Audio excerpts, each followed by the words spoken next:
ഈ വെള്ളം ഒന്ന് മാറ്റിയേക്ക്. നിക്ക്.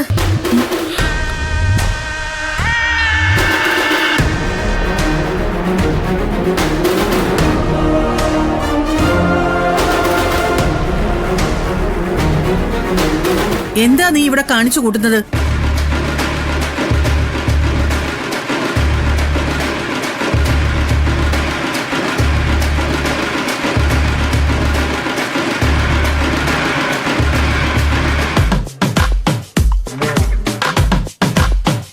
മര്യാദയ്ക്ക് നിലം തുടയ്ക്കാൻ പോലും നിനക്കറിയില്ലേ നിധി?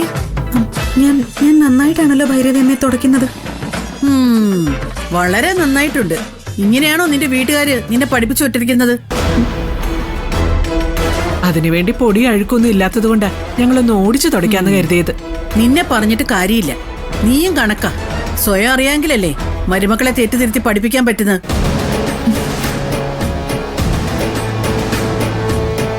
ശുചീകരണം എന്ന് പറയുന്നത് വെറും കാട്ടിക്കൂട്ടലാണെന്ന് വിചാരിക്കരുത്.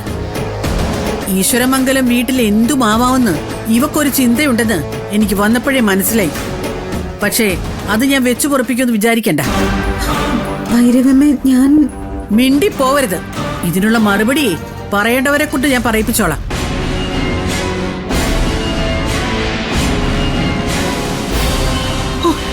ഈ ഭൈരവിയമ്മ വെറുതെ ഒരു പ്രശ്നം ഉണ്ടാക്കുവാണല്ലോ. ഇത് വെറുതെയുള്ള പ്രശ്നമൊന്നും അല്ല. അടുത്ത ഐറ്റം വസുന്ധര ആന്റിക്ക് റെഡി ആവുന്നുണ്ട്.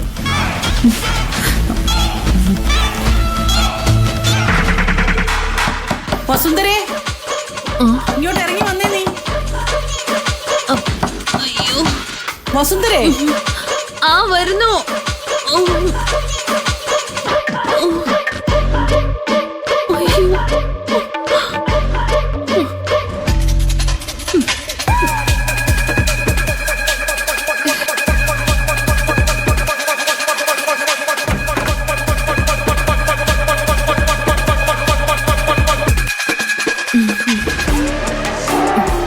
നീ മുറിയിൽ കയറി കഥ കടിച്ച് സുഖമായിട്ടിരുന്നോ?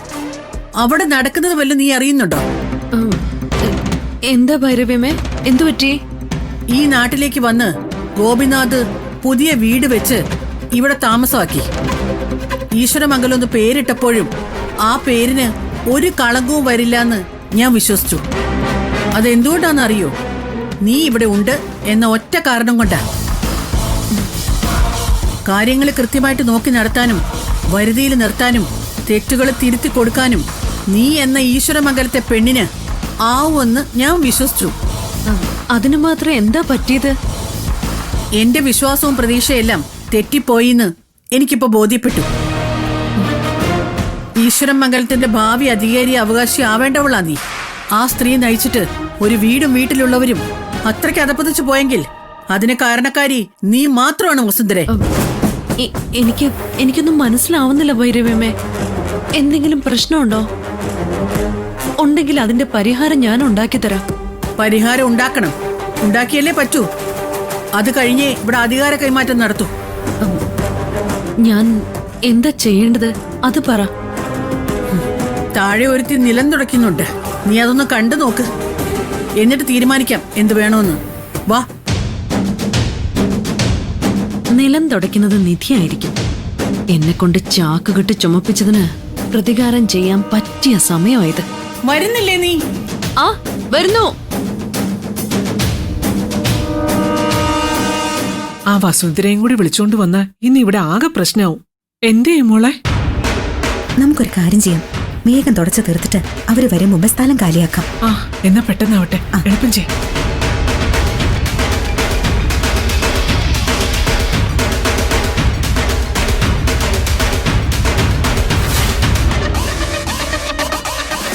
എന്താ നിധി കാണിച്ചു കൂട്ടുന്നേ?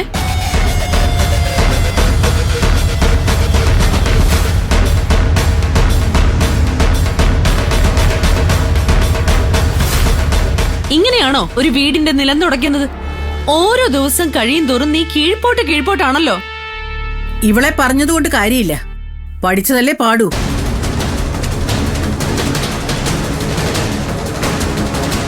ഇങ്ങനെ ഒരുത്തിയെ ഈശ്വരമംഗലത്തെ മരുമകളായിട്ട് കണ്ടെത്താൻ നിനക്ക് എങ്ങനെ മനസ്സ് വന്നു വസുന്ധരെ?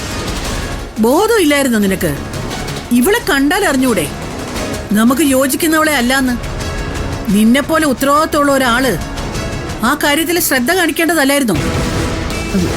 ശ്രദ്ധിക്കാഞ്ഞിട്ടല്ല ഭൈരവിയമ്മേ, ഇവളുമായിട്ടുള്ള വിവാഹത്തിന് ഞാൻ എതിരായിരുന്നു. ആവും പോലെ പറഞ്ഞു നോക്കിയതാ, കേൾക്കണ്ടേ?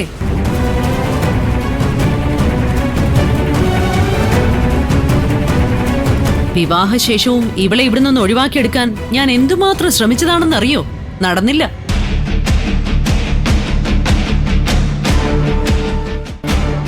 ഒന്ന് നന്നാക്കി എടുക്കാൻ നോക്കി. എന്തെങ്കിലും ഒരു കാര്യം അനുസരിച്ചാലല്ലേ നമുക്ക് നേർവഴിക്ക് കൊണ്ടുവരാൻ പറ്റൂ. നീ പറഞ്ഞതിന്റെ അർത്ഥം നിനക്ക് വീട്ടിൽ പുല്ല് വിലയാണെന്നല്ലേ? നിന്റെ വാക്കുകൾക്ക് ഇവിടെ എന്തെങ്കിലും വിലയുണ്ടായിരുന്നെങ്കിൽ ഈശ്വരമംഗലത്തിന്റെ പേരിലുള്ള ഒരു വീട് ഇതുപോലെ നാദിനില്ലാ കളരി ആവില്ല. ഭൈരവിമ എന്തിനാ എന്നെ മാത്രം കുറ്റപ്പെടുത്തുന്നത്? ദേ നിക്കുന്ന കണ്ടില്ലേ ഏട്ടത്തി?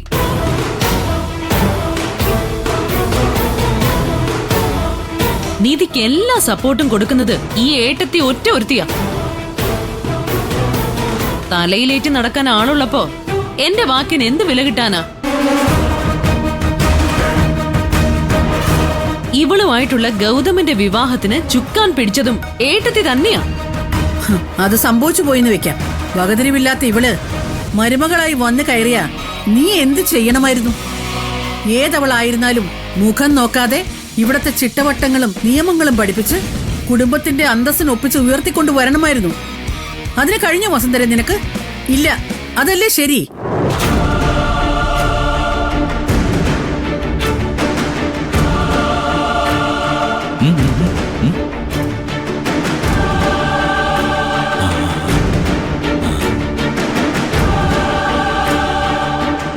സഹിക്കുന്നതിനൊരു പരിധിയുണ്ട്. ഈ വീട് ഇത്രയ്ക്ക് അലങ്കോലപ്പെട്ടു പോയിന്ന് ഞാൻ സ്വപ്നത്തിൽ പോലും വിചാരിച്ചില്ല. ഈശ്വരമംഗലം കുടുംബത്തിന്റെ അധികാര സ്ഥാനത്ത് എത്തേണ്ട നിനക്ക് ഒന്നും അറിയില്ല എന്ന് പറഞ്ഞ? ഇവിടെ എല്ലാം പറഞ്ഞു പഠിപ്പിച്ചു കൊടുക്കേണ്ട ഉത്തരവാദിത്വം നിനക്കല്ലായിരുന്നു? അത് പിന്നെ ഞാൻ അങ്ങനെ ആരെങ്കിലും പറഞ്ഞു പഠിപ്പിച്ചു തരാൻ വരുമ്പോ അതൊന്നും കേട്ടോണ്ട് നിൽക്കാൻ എന്നെ കിട്ടില്ല. കേട്ടില്ലേ കേട്ടില്ലേ? ഇതാ സ്വഭാവം. പിന്നെ ഞാൻ എന്ത് ചെയ്യാനാ ഭൈരവിയമ്മേ?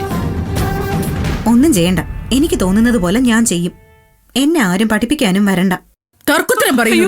ഭൈരവിയമ്മ വേണ്ട.